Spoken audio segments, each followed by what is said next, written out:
Hello students, स्वागत है आपका आईसीटी वर्चुअल क्लासेस में। मैं हूं कविता, आपकी साइंस टीचर। उम्मीद करती हूँ आप सभी अच्छे होंगे और स्वस्थ होंगे। तो क्लास हम कंटिन्यू करेंगे अपना chapter number 2, that is micro organism, friend and foe. हम पढ़ रहे थे यहाँ पे माइक्रोब्स के बारे में कि कौन कौन से माइक्रोब्स होते हैं, उनकी क्या क्या कैटेगरी होती है। फिर हमने बात की थी कि जो माइक्रो ऑर्गेनिज्म है वो हमारे फ्रेंड भी होते हैं, फो भी होते हैं। यानी कि जो हमारी मदद करेंगे वो हमारे मित्र होंगे और जो हमें बीमार करेंगे वो हमारे शत्रु होंगे। तो प्रीवियस लेक्चर में हमने पढ़ा था कि कौन कौन से वो माइक्रोब्स होते हैं जो हमारी हेल्प करते हैं, और हमने देखा था बहुत सारे ऐसे प्रोडक्ट होंगे, चाहे हमारी किचन से ले लीजिए, चाहे यहाँ पे दवाइयाँ ले लीजिए, बहुत सारे माइक्रोब्स होते हैं जो हमारी मदद करते हैं। अब हम बात कर रहे थे उन माइक्रोब्स के बारे में जो कि हमें बीमार करते हैं और जो हमारे शत्रु हैं। तो क्या क्या चीजें अभी तक हमने इनमें पढ़ी थी। हमने यहाँ पे कहा था कि बहुत सारी ऐसी बीमारियां होती हैं जो माइक्रोब्स ही फैलाते हैं। बहुत सारे एग्जाम्पल हमने देखे। हमने कहा चिकन पॉक्स होता है, कोविड हो गया है, प्लेग हो गया है, बहुत सारे इस प्रकार के हमने एग्जाम्पल देखे थे। तो साथ ही हमने ये भी जाना कि जो भी बीमारियां, जो भी डिजीज माइक्रोब्स के द्वारा होती हैं वो क्या होती हैं, कम्युनिकेबल डिजीज होती हैं, यानी कि संक्रमित बीमारियां होती हैं। क्या होता है, हमने कहा कि वो बीमारियां जो एक व्यक्ति से दूसरे व्यक्ति में फैल जा रही हैं उन्हें हम कहेंगे संक्रमित। और किसके द्वारा होती हैं, सारी माइक्रोब्स के द्वारा होती हैं। उसके बाद हमारे पास एग्जाम्पल आए थे दो। हमने बात की थी मलेरिया के बारे में और डेंगू के बारे में। हमने कहा था कि मलेरिया कौन कॉज करता है, प्लाज्मोडियम कॉज करता है और प्रोटोजोआ से बिलोंग करता है। लेकिन कौन फैलाएगा इसे, मॉस्किटो फैलाएगा। और उस मॉस्किटो का क्या नाम था यहाँ पे, फीमेल एनोफिलिस मॉस्किटो। वही डेंगू की बात करें तो डेंगू को कौन फैलाता है, एक वायरस फैलाता है। वायरस उत्पन्न करता है, क्या करेगा, जो बीमारी है उसे कौन उत्पन्न करेगा, वायरस उत्पन्न करता है। और फैलाने का कार्य कौन कर रहा है, यहाँ पे मॉस्किटो ही है। और उस मॉस्किटो का क्या नाम है, फीमेल एडिस मॉस्किटो। तो ये बात हम यहाँ पे कर चुके थे। नेक्स्ट हमने पूरी टेबल पढ़ी है। हमने अलग अलग जो बीमारियां हैं, अलग अलग जो डिजीज आती हैं उनके नाम पढ़े हैं। उन बीमारियों को कौन माइक्रोब उत्पन्न कर रहा है उसका हमने क्या देखा, उनके हमने नाम देखे। और किस माध्यम से वो ट्रांसमिट होते हैं, यानी कि किस माध्यम से वो एक व्यक्ति से दूसरे व्यक्ति में फैल रहे हैं, ये हमने देखा था। लेकिन ये कौन सी बीमारियां हैं जो ह्यूमंस में पाई जाती हैं। उसके बाद हमने जो नेक्स्ट टेबल देखी थी उसमें हमने क्या देखा था कि जो प्लांट्स होते हैं, प्लांट्स में कौन सी बीमारियां होती हैं, उन बीमारियों के लिए कौन से माइक्रोब्स रिस्पॉन्सिबल होते हैं और किस प्रकार से ये बीमारियां एक प्लांट से दूसरे प्लांट में फैलती हैं। ठीक है, चलिए नेक्स्ट हमने कहा था फूड पॉइजनिंग, यानी कि ये जो विषाक्त भोजन है इसका जो कारण है वो भी क्या है, यहाँ पे माइक्रोब से। हमने कहा कि जब हम खाने को बहुत दिनों तक रख लेते हैं तो वहाँ पे माइक्रोब्स क्या होने लग जाते हैं, उनकी वृद्धि होने लग जाती है, उत्पन्न होने लग जाते हैं। और धीरे धीरे ये क्या करेंगे, रिप्रोड्यूस करेंगे और अपने नंबर में क्या करेंगे, अपने नंबर को बढ़ा लेंगे। अब क्या हुआ, ये कुछ एसिड को वहां पे बनाएंगे, इस प्रकार से भोजन को क्या करेंगे, ये भोजन को खराब कर देते हैं, जिससे कि भोजन जो है, फूड क्या है, उसका कलर चेंज हो जाएगा, उसका टेस्ट चेंज हो जाएगा, उसमें से जो स्मेल है, पहले हम क्या देख रहे थे कि वो जो भोजन है उसमें से खुशबू आ रही थी, अब उसमें दुर्गंध आने लगती है, जो हमें बताता है कि ये भोजन क्या है, विषाक्त हो गया है या फिर खराब हो गया है। अब यदि किसी व्यक्ति ने इस प्रकार के भोजन को ग्रहण कर लिया तो इस स्थिति को हम क्या कहते हैं, फूड पॉइजनिंग कहते हैं, क्योंकि व्यक्ति की इतनी तबीयत खराब हो सकती है कि उसे हमें एडमिट करना पड़ता है। तो इस प्रकार से हमने देखा कि हमें क्या है, एक स्वच्छ भोजन करना कितना इम्पोर्टेंट होता है। चलिए, अब हमने कहा कि जो भी हमारा भोजन होता है, ऐसा नहीं कि जब हमने उसे तैयार किया तो हम उसी टाइम उसे खत्म कर दें। हो सकता है कि भोजन बच जाता है, तो ऐसा हम क्या करें कि भोजन को लंबे समय तक हम चला पाएं। कुछ हमारे पास विधियां आई है। सबसे पहले हमने बात की है केमिकल मेथड, यानी कि रासायनिक विधि की। और केमिकल मेथड में हमने कुछ केमिकल्स को ही यहाँ पे यूज किया होगा। हमने कहा कि ज्यादातर हम क्या करते हैं, जो सॉल्ट है, सॉल्ट का यूज करते हैं, या फिर यहाँ पे हमने क्या किया, जो जैम्स होते हैं उसमें सोडियम बेंजोएट का हम क्या करते हैं, यूज करते हैं, जिससे कि जो फूड मटेरियल है वो ज्यादा लंबे टाइम तक चल सके। नेक्स्ट हमने क्या बात की थी, हमने देखा था जो कॉमन सॉल्ट होता है उसे हम बहुत सारी चीजों में डालते हैं, जैसे कि जो कच्चे फल हैं वहां पे हम उस सॉल्ट को डालते हैं, जिससे कि जो भोजन है वो खराब होने से बच जाता है। नेक्स्ट हमने बात की यहाँ पे शुगर की। हमने कहा जो शुगर है वो क्या करता है, मॉइस्चर को इनहिबिट करता है, यानी जो नमी है नमी को रोकता है, और जहाँ पे नमी होगी वहीं पे माइक्रोब्स डेवलप होता है। आपने देखा होगा कि जहाँ पे क्या होती है, मॉइस्चर होती है, वहीं पे क्या होती है, थोड़ी सी दुर्गंध भी आती है, क्योंकि वहाँ पे माइक्रोब डेवलप होने लगते हैं। तो यदि आपको किसी भी भोजन को लंबे समय तक चलाना है तो क्या होगा, आपको क्या करना है, तो उसे उसमें मॉइस्चर को खत्म करना होता है। ठीक है, जैसे कि जो आप देखेंगे यहाँ पे हम शुगर का उपयोग कहाँ पे कर रहे हैं, जैसे जेली में हमने कर लिया है, जैम में हमने कर लिया है। और लास्ट जो हमारे पास आता है वो है यहाँ पे, लास्ट हमने बात की थी यहाँ पे, हमारे पास क्या था, ऑयल एंड विनेगर भी हम यूज कर रहे थे। नेक्स्ट हमने क्या बात की, हमने कहा हीट एंड कोल्ड ट्रीटमेंट, हम बात कर रहे थे यहाँ पे हीट एंड कोल्ड ट्रीटमेंट की। क्या हमने देखा अभी तक, हमने कहा गर्म और ठंडा उपचार करते हैं हम भोजन का। ये बात हम सबको पता है। हमने क्या करना है, अगर हमने भोजन को चलाना है तो हम भोजन को या तो बहुत गर्म करके रख लेंगे, या फिर हम क्या करेंगे, बहुत ठंडे में उसे रख लेंगे। जैसे कि हम फ्रिज का यूज करते हैं, आप सबने देखा होगा हम फ्रिज का यूज करते हैं।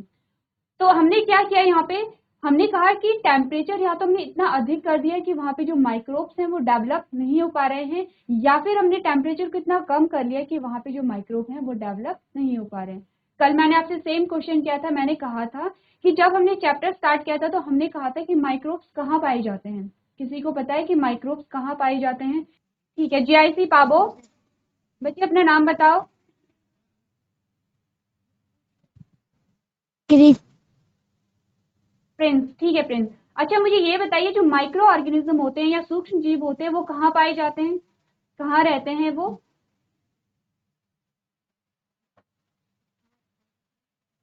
प्रिंस, आपको क्वेश्चन समझ में आया है? Yes ma'am. हाँ, तो अब मुझे ये बताइए कि जो माइक्रो ऑर्गेनिज्म है वो कहाँ पाए जाते हैं? हमारे आसपास। हमारे आसपास,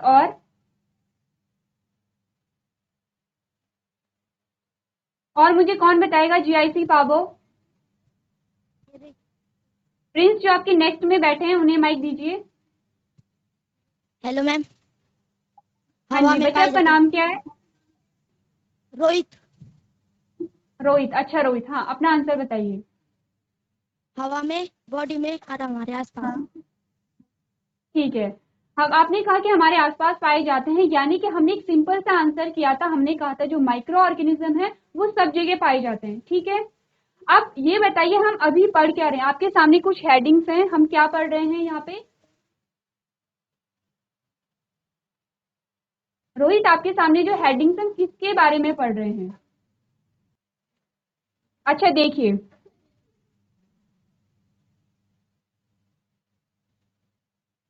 अब अपनी हेडिंग को पढ़िए, हम क्या पढ़ रहे हैं, हम पढ़ रहे हैं प्रिजर्वेशन ऑफ फूड, यानी कि भोजन का संरक्षण। हम देख रहे हैं कि हमें किसी भोज्य पदार्थ को अगर लंबे समय तक चलाना है तो किस प्रकार से हम चला सकते हैं, वो कौन कौन सी विधियां हमारे पास आती हैं जिससे कि भोजन लंबे समय तक चल सकता है। ठीक है रोहित, आपको समझ आया कि हम क्या पढ़ रहे हैं? Yes ma'am. ठीक है, आप सबके पास बुक होगी, अपनी बुक ओपन कीजिए, सारी हेडिंग्स आपके पास दी गई हैं, सारे जो मेथड है वो आपको बताए गए हैं। ठीक है, बैठिए। जीआईसी हिंडोला खाल, अपना माइक लीजिए। Good morning ma'am. बच्चे अपना नाम बताओ मुझे। राधिका चंद। ठीक है राधिका। राधिका मुझे ये बताइए हम क्या पढ़ रहे हैं, आपको समझ आया अभी तक? अच्छा सबसे पहले मुझे ये बताइए हमारे चैप्टर का नाम क्या है राधिका? नहीं, आपको खुद से बताना है, अपने फ्रेंड से मत पूछिए। कौन मुझे बताएगा जीआईसी हिंडोला खाल में से हमारे चैप्टर का नाम क्या है, हाथ खड़े कीजिए। Good morning ma'am. Good morning, अपना नाम बताइए। अंशिका रतुड़ी।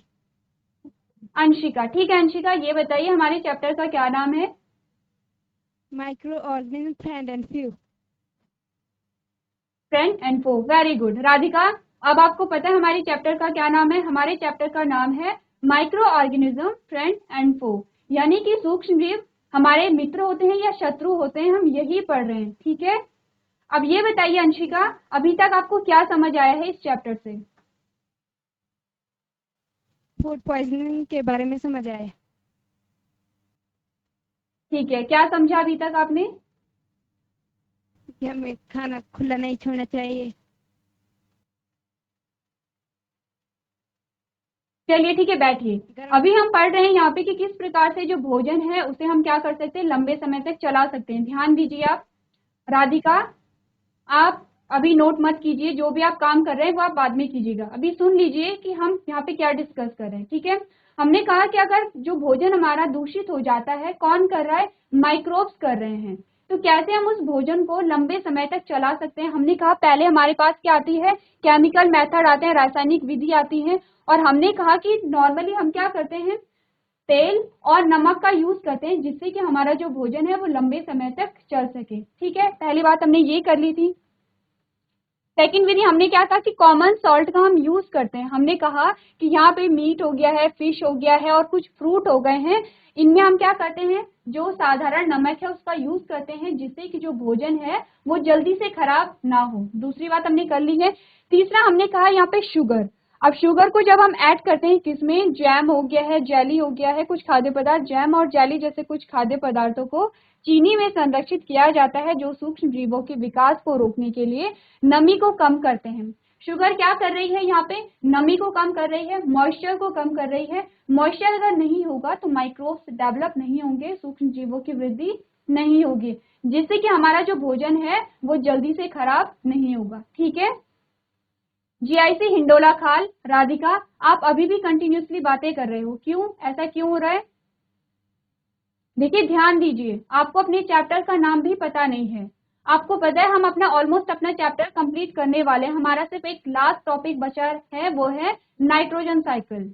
और अभी तक आपको अपनी चैप्टर का नाम भी पता नहीं है, फिर भी आप बातें कर रहे हो। आगे ध्यान दीजिए, हमने क्या बात की है, ठीक है, हमने यहाँ पे शुगर की भी बात कर ली है। अब हमने कहा कि हम क्या करते हैं, ऑयल और विनेगर को यूज कर रहे हैं, तेल और सिरका को हम यूज कर रहे हैं। क्या हमने किया, हमने कहा this is also use commonly as the microorganism can't live in such conditions. This is widely used in making pickles. यानी तेल और सिरका, इसका भी आमतौर पर उपयोग किया जाता है, क्योंकि सूक्ष्म जीव ऐसी स्थिति में नहीं रह सकते। एक ऐसी स्थिति में जहाँ पे तेल और सिरका का यूज करते हैं, माइक्रोब्स वहां पे इजिली डेवलप नहीं हो पाते हैं। ठीक है, आपने देखा होगा, आपने देखा है कि अचार का डब्बा आपने लिया, ठीक है, फॉर एग्जाम्पल हमने क्या किया, अचार बनाया, ये हमारे पास अचार की शीशी है, ठीक है। अब यहाँ पे क्या हुआ, तेल जो ऑयल है वो यहाँ तक है, सिर्फ यहाँ तक है, लेकिन जो अचार है वो यहाँ तक आ गया, कुछ पीस यहाँ पे आ गए। फॉर एग्जाम्पल हमने आम का अचार बना लिया है। अब क्या हुआ, तेल क्या है, सिर्फ यहाँ तक है तेल, लेकिन जो आम का अचार के जो पीसेस थे वो ऊपर आ गए हैं। आपने ध्यान दिया होगा कि जो अचार, जो पीसेस नीचे हैं वो खराब नहीं होंगे, और जो पीसेस ऊपर आ जाते हैं वो व्हाइट व्हाइट कलर के हो जाते हैं, कुछ आपको सफेद कलर की जो आकृति है उनमें दिखाई देती है। किसी ने नोटिस किया है? जी जी, ऐसी पागलपुर में कभी आपने नोटिस किया है ये बात? हमारा जो अचार का डब्बा होता है, जो तेल में जो पूरी तरीके से डूबे हुए जो अचार के पीस होते हैं वो खराब नहीं होते हैं, लेकिन जो तेल के ऊपर आ जाते हैं उनमें कुछ सफेद सफेद सा कुछ लग जाता है। देखा है आपने कभी? जी जी, ऐसी पागलपुर में नहीं देखा है तो हाथ खड़े कीजिए। अच्छा, आपने नहीं देखा है,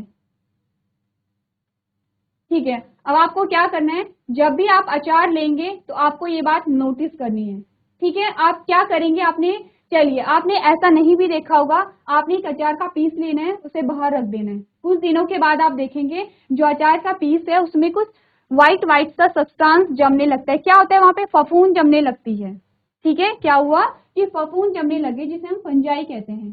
तो यही होता है कि यहाँ पे तेल और सिरके में जो माइक्रोब्स हैं वो इजिली ग्रो नहीं कर पा रहे हैं। नेक्स्ट बात हमने क्या की, हमने कहा अचार बनाने में इसका व्यापक रूप से उपयोग किया जाता है। किसका उपयोग कर रहे हैं हम यहाँ पे, तेल का कर रहे हैं, क्योंकि क्या हो रहा है, जो तेल है, तेल में जो माइक्रोब्स हैं वो आसानी से डेवलप नहीं हो पा रहे हैं, ठीक है। और लास्ट जो हमारे पास आता है, हमने कहा यहाँ पे heat and cold treatment of food, यानी कि भोजन का गर्म और ठंडा उपचार। अब ये देखो, हम अपने घर में करते चले आ रहे हैं, हम सभी दूध गर्म करते हैं, आपने देखा होगा हम क्या करते हैं, दूध गर्म करते हैं। खासकर गर्मियों के टाइम पे तो हम हमेशा ही करते हैं। क्यों करते हैं? ताकि जो दूध है उससे दही ना बने, दूध जमे ना। GGIC फागलपुरमा। बच्चे हंसी क्यों आ रही है? आप फ्रंट में बैठ के हंसी आ रही है आपको? ठीक है, इसके बाद नेक्स्ट क्वेश्चन आपसे ही किया जाएगा। GGIC फागलपुरमा, जो फ्रंट में बच्चे बैठे हैं। हमने क्या बात की? हमने कहा कि गर्म और ठंडा उपचार हम करते चले आ रहे हैं। आपने देखा होगा हम दूध को गर्म करते हैं जिससे कि दूध में जो बैक्टीरिया है वो ग्रो ना कर पाए और उससे क्या हो, जो दूध से दही ना बन पाए। ठीक है, अब हमने कहा कि ठंडा उपचार हम कैसे करेंगे? हम भोजन को फ्रिज में रख देते हैं, जो भी बचा हुआ भोजन होता है उसे फ्रिज में रख देते हैं जिससे कि वहां पे भी माइक्रोब इजिली ग्रो नहीं कर पाएंगे। तो क्या चीजें हुई देखिए, हमने कहा था कि माइक्रो ऑर्गेनिज्म सब जगह पाए जाते हैं, चाहे गर्म हो चाहे ठंडा हो। लेकिन यहाँ पे ऐसा कैसे हुआ कि हमने यहाँ पे भोजन का गर्म और ठंडा उपचार किया और उसके बाद जो भोजन है वो दूषित नहीं हो पाया, यहाँ पे माइक्रोब्स डेवलप नहीं हो पाए। ऐसा क्यों हुआ? क्योंकि देखिए हमने कहा कि माइक्रोब्स तो डेवलप होंगे ही होंगे, अगर हम किसी भोजन को बहुत दिनों तक रखेंगे माइक्रोब्स डेवलप होंगे, लेकिन माइक्रोब्स डेवलप होने में कुछ टाइम लगाएंगे। हमें क्या करना है? हमें हमेशा के लिए भोजन को संरक्षित नहीं करना है, हमें कुछ टाइम के लिए करना है, 1 या 2 दिन के लिए करना है। तो इतना जो है भोजन संरक्षित रह सकता है यदि हम भोजन का गर्म या ठंडा उपचार करेंगे। तो सबको समझ आया अभी तक? GGIC फागलपुरमा। Hello ma'am. ये बताइए आपका नाम गुड क्या है? Morning ma'am. Good morning. अपना नाम बताइए। मैम नरकशा। अच्छा, ये बताइए अभी तक हमने जो भी पढ़ा आपको समझ आया? Yes ma'am. अच्छा, ये बताइए अभी तक आपको क्या समझ आया? मुझे जल्दी से आप समझा दीजिए जो भी आपको जितना भी समझ आया है। क्लियरली कहिए क्या कह रहे हो। मैम भोजन संरक्षण समझ में आया, गर्म और ठंडा उपचार समझ में आया, अच्छा ठीक है, तेल और तो शिक्षण आपने समझ क्या में करना आया। है? ठीक है, आपने क्या करना है, ये जो आपको हेडिंग दिखाई दे रही है ये सब आपको नोट करना है। ठीक है, सारे बच्चे नोट कीजिए। Yes ma'am. चलिए, तो अभी तक हमने क्या पढ़ा है यहाँ पे? उन माइक्रोब्स को भी हमने देख लिया है कि जो हमारे लिए क्या थे, बेनिफिशियल थे, यानी कि जो हमें लाभ प्रदान कर रहे थे, उन्हें भी हमने देख लिया जो हमें हानि पहुंचा रहे हैं। ठीक है, दोनों का आपने क्या करना है, एग्जाम्पल आपने याद रखने हैं। अब हमारे पास हमारे चैप्टर का जो लास्ट टॉपिक आता है वो है नाइट्रोजन साइकिल। हम पढ़ेंगे नाइट्रोजन साइकिल के बारे में। सबसे पहले आपको ये ध्यान रखना है कि हम नाइट्रोजन साइकिल क्यों पढ़ रहे हैं। नाइट्रोजन साइकिल हम क्यों पढ़ रहे हैं? क्योंकि देखिए क्या होता है, नाइट्रोजन का आपको यूज पता होना चाहिए। नाइट्रोजन का यूज कहाँ पे होता है? प्रोटीन के फॉर्मेशन में, प्रोटीन के निर्माण में नाइट्रोजन बहुत ज्यादा इंपॉर्टेंट होता है। ठीक है, अब यहाँ पे क्या है, हम सभी को प्रोटीन चाहिए, चाहे मनुष्य हो, चाहे जीव जंतु हो, चाहे प्लांट्स हो, सभी को प्रोटीन की आवश्यकता होती है। अब प्रोटीन की आवश्यकता है तो कहाँ से पूरी होगी? नाइट्रोजन से पूरी होगी। अब नाइट्रोजन किस अवस्था में रहता है किसी को पता है?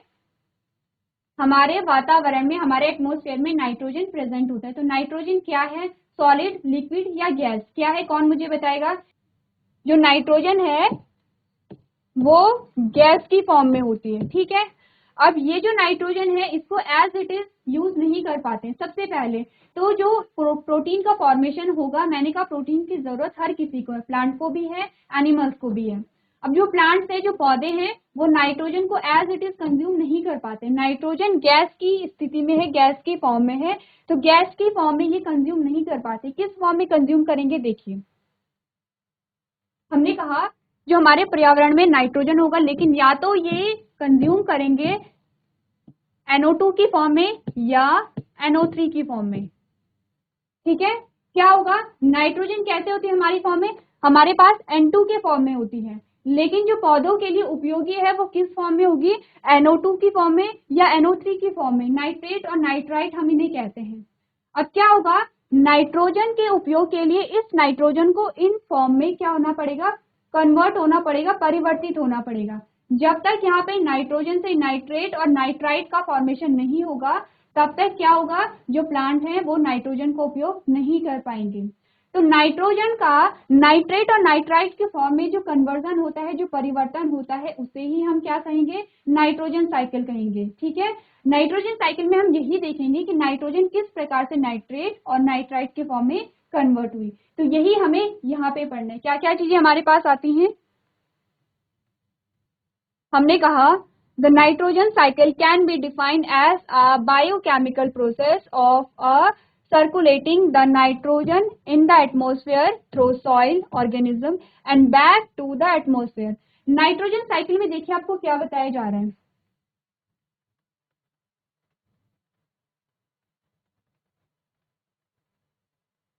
नाइट्रोजन साइकिल में आपको क्या बताया गया, ये नाइट्रोजन हमारे इन्वायरमेंट में थी, ठीक है. अब ये जो नाइट्रोजन का जो कन्वर्जन है, हमने कहा या तो NO2 की फॉर्म में होगा या NO3 की फॉर्म में होगा, और ये फॉर्म फिर से किस में कन्वर्ट हो जाती है, नाइट्रोजन की फॉर्म में कन्वर्ट हो जाती है. ये पूरी क्या एक साइकिल है, एक चक्र है, इसी को हमने पढ़ना है. अब यहाँ पे बहुत सारे माइक्रोब्स होंगे जो कि क्या कर रहे होंगे, इस नाइट्रोजन को इस नाइट्रेट और नाइट्राइट के फॉर्म में कन्वर्ट कर रहे होंगे. कुछ माइक्रोब होंगे जो इस नाइट्रेट और नाइट्राइट को फिर से नाइट्रोजन के फॉर्म में परिवर्तित कर रहे होंगे, ठीक है. यही हमें यहाँ पे पढ़ना है. तो यही आपको यहाँ पे बताया गया है कि जो नाइट्रोजन साइकिल है वो एक साइकिल है, किसके बीच में, यहाँ पे हमारे एटमॉस्फेयर में जो नाइट्रोजन है वो सॉइल ऑर्गेनिज्म के द्वारा क्या होता है, फिर से एटमॉस्फेयर में चली जाती है. हमारे वातावरण से जो नाइट्रोजन है वो कहाँ आएगी, यहाँ फिक्स होगी, प्लांट जो है, पौधे जो है उनकी जड़ों में, और पौधे की जड़ों में फिर क्या होगा, जो पेड़ पौधे हैं उस नाइट्रोजन को यूज करेंगे और उस नाइट्रेट और नाइट्राइट को फिर से नाइट्रोजन में क्या कर देंगे, परिवर्तित कर देंगे. इसी को हम क्या कहते हैं, नाइट्रोजन साइकिल कहते हैं. तो क्लास हमें क्या करना है, इस नाइट्रोजन साइकिल के बारे में पढ़ना है. यहाँ पे कुछ माइक्रोब्स के एग्जाम्पल भी हमारे पास आएंगे. तो आज के सेशन में हम इतना ही करेंगे. साइकिल को हम नेक्स्ट सेशन में कंटिन्यू करेंगे. तो आपको क्या करना है, इस साइकिल को घर से पढ़ के आना है. तो अभी तक क्लास में बने रहने के लिए आपका धन्यवाद.